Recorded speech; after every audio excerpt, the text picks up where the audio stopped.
everybody, and welcome back. Today we're going to have a look at a Riley Dennis video, and it is an older video, but I had a thought that I wanted to share with you while I watched the first 30-40 seconds of this. Okay, so without further ado, let's dive right in. Recently on the internet, there's been a lot of discussion around genital preferences and transphobia. In this video, I'm going to use the word cissexism instead of transphobia, but they're really similar words. At its most basic, cissexism means prejudice or discrimination against transgender people. So what? That's another word that I've never heard of, but it's nice to know you're bringing up new things to the conversation, Riley, mate. Well done. Okay. Well, see, just because we have preferences does not mean we're bigoted or transphobic. But anyway, let's continue. What's been happening is that some people are making the argument that it's not cissexist at all to only be attracted to people with one kind of genitals. Hey retard! Yeah you retard! That is true. It is not sexist, not gender transphobic or anything like that, to be attracted to only one set of genitals. It's called preferences. It's called what you each individually find attractive. Now, I personally like big asses and big tits. Does that make me transphobic? No.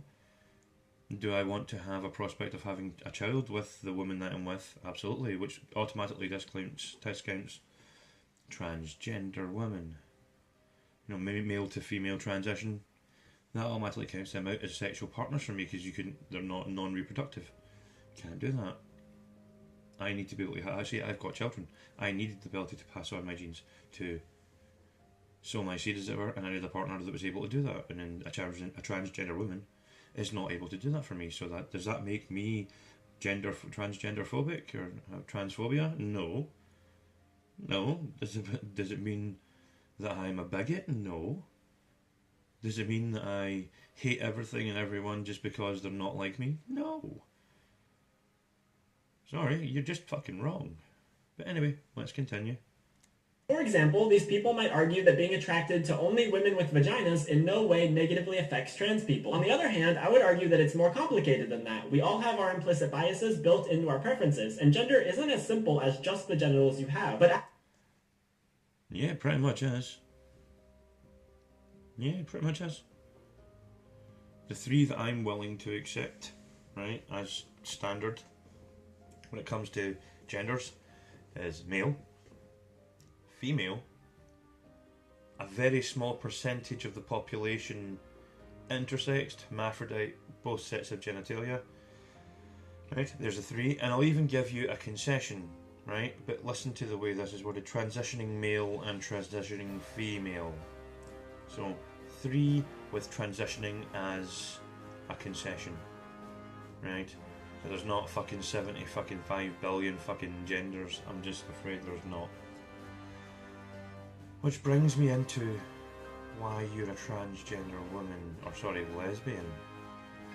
Now, if you really were a woman, how you portray yourself, you would have went full transition, which includes having the gender reassignment surgery as well.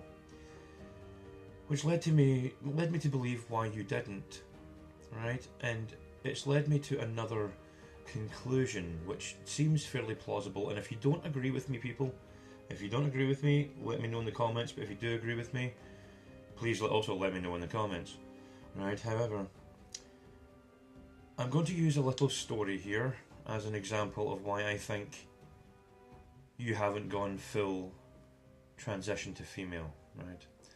And what that is, at one point you and your girlfriend, right, were friends.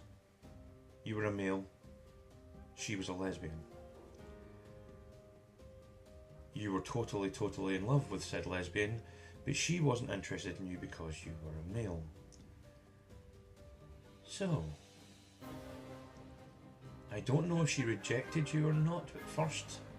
I'm presuming probably not, because you would have been discouraged. So I'm presuming you went back to your little flat or whatever apartment you've got, and you concocted a way of how to get with a lesbian. Right? And I think if you've ever seen the Kevin James film Chasing Amy, yes, I know, but it sets a good example for this. It's basically chasing Amy without turning a lesbian straight. It's turning yourself into a lesbian woman to get with a lesbian, which if I think, and it sounds fairly plausible to me, it sounds fairly realistic, because we've seen films where the friend-zoned mate to the lesbian or whatever worms his way in under the guise of something else, like the gay friend who really fancies the person but they pretend to be gay to get into their inner circle, and then hopes that if something happens they can turn them straight. Right? You've seen those films happen many times. You're doing the same thing to get a lesbian by turning yourself into a transgender woman. Just by growing your hairs out and sticking on some eyeliner, as one of my subscribers mentioned to me. He said it would turn her, if that was the case, he was already a woman. And myself, I had long hair as a teenager.